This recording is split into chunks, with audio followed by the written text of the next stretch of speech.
একদম সিধা কথা শৃংখলক একদম স্পষ্ট ভাষাৰে কথা তই স্পষ্ট ভাষা বুজিব তো স্পষ্ট ভাষাৰে কৈছো আজাদ চৌধুৰী যদি বাংলাদেশী হয় তই প্ৰমাণ কৰি দিব লাগিব আৰু যদি প্ৰমাণ কৰি দিব নোৱাৰ না বাবু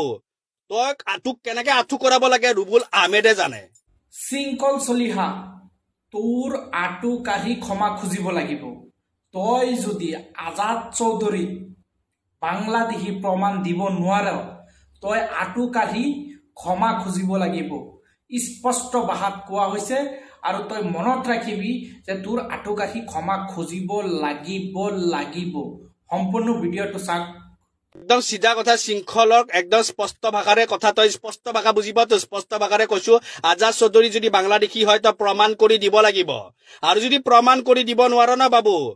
তই আঠুক কেনেকে আঠু কৰাব লাগে ৰুবুল আহমেদে জানে তই যদি খিলঞ্জীয়া ময়ো বাবু খিলঞ্জীয়া কিন্তু তোৰ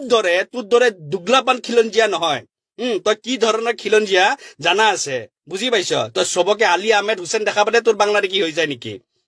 আজাদ চৌধুৰী যদি বাংলাদেশী হয় তই প্ৰমাণ কৰি দিব লাগিব বাবু প্ৰমাণ কৰি দিব লাগিব আৰু যদি প্ৰমাণ কৰিব নোৱাৰ বহুত আঠু কৰোৱা তত স্বভাৱটো তোক কেনেকে আঠু কৰাব লাগে ৰুবুল আহমেদে চিনি পায় আৰু জানে আৰু কৰি দেখুৱাব পাৰিম বুজি পাইছ আপাৰা চামৰ ডন ওলাইছ তই খিলঞ্জীয়া তই অসমীয়া জাতিৰ কথা ক তাৰপিছত তই ইয়াতে দেখাবি তই কি অনা অসমীয়াৰ ওপৰত অত্যাচাৰী অনা অসমীয়াৰ ওপৰত দাদাগিৰি দেখাও আৰু নিজৰ তোৰ অনুপ্ৰেৰণা কোন আমাৰ যদি মোক যদি খুদকে ৰুবুল আহমেদৰ অনুপ্ৰেৰণা কোন মই কম নাছিৰ বৰফুকন মই কম মোৰ অনুপ্ৰেৰণা হৈ গল মাঘ হাজৰিকা মোৰ অনুপ্ৰেৰণা হৈ গল মূলা গাভৰু তোৰ অনুপ্ৰেৰণা কোন তোৰ অনুপ্ৰেৰণা হৈ গল বালা চাহাব ঠাকৰে আমাৰ অসমৰ আছিলে বালা চাহাব ঠাকৰে আমাৰ খিলঞ্জীয়া আছিলে তেওঁতো অনা অসমীয়া আছিলে তেওঁ অনা অসমীয়াৰ অনুপ্ৰেৰণা ল'ব পাৰিবি তেখেতৰ ষ্টাইল বিলাক তই কপিকেট কৰিব পাৰিবি আৰু ইয়াতে আহি অনা অসমীয়াৰ ওপৰত দপদপনি দিব পাৰিবি এইটো হ'ল তোৰ খিলঞ্জীয়াগিৰি তোৰ এইটো হ'ল তোৰ অসমীয়াগিৰি এইটো তোৰ অসমীয়াগিৰি ভণ্ডবাজি তোৰ ইয়াতে তই কেনেকে কি কৰি চলি আছ এইবিলাক আমিতো জানো কিন্তু এইবিলাক আৰু তোক কেতিয়া খুচুৰিব নাযাওঁ এটা স্পষ্ট কথাই কৈছো তই প্ৰমাণ কৰি দিব লাগিব এটাই কথাই দে আজাদ চৌধুৰী বাংলাদেশী হয় তই যদি প্ৰমাণ কৰি দিয় তোৰ লগত আছো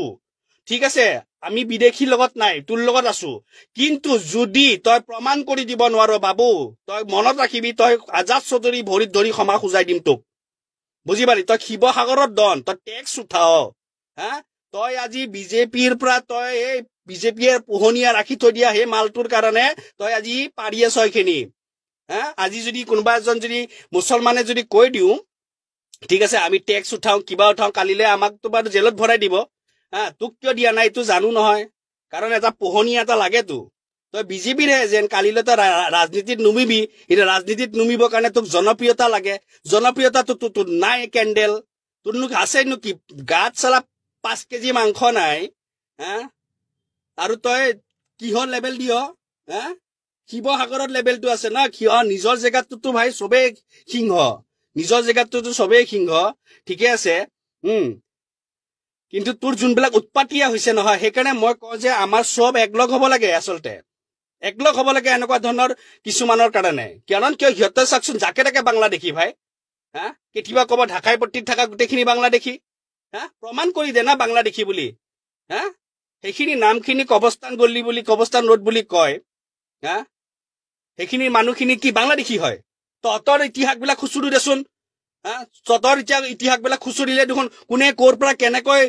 বগাই আহিছিলে চববিলাক জানো নহয় আমি ক'বলৈ গৈছো নেকি তহঁতি ক'ৰ পৰা কেনেকে তহঁতৰ পূৰ্বপুৰুষ ক'ৰ পৰা কেনেকে অহা হয় বুলি কৈছো নেকি নাই কোৱা নহয় তহঁতি যেতিয়া অসমীয়া কৈছ তহঁতক যেতিয়া খিলঞ্জীয়া কৈছ তহঁতিও আমাৰ ভাই আৰু তহঁতি ইয়াতে আহি কিনে উৎপাত চলাবি তহঁতি উৎপাত চলাই থাকিবি এটা অসমীয়া জাতিটোৰ নামত খিলঞ্জীয়া নামত উৎপাত চলাই থাকিবি আজি কিমানজন অসমীয়া